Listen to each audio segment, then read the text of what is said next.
Time Report.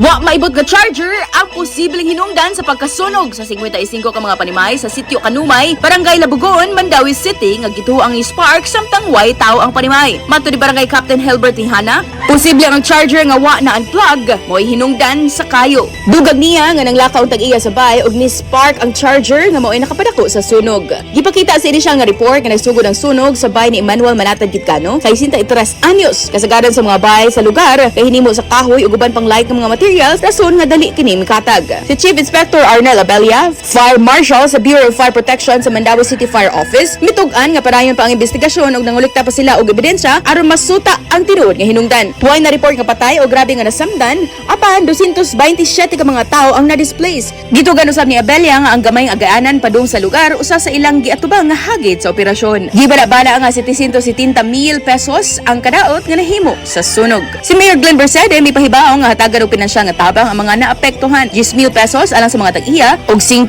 pesos alang sa mga nangabang. Gipaistar karon ang mga pamilya sa Labugon Gymnasium ug ang City Social Welfare and Services naghatag og pagkaon sa tulo ka adlaw dayon mapuli ang barangay.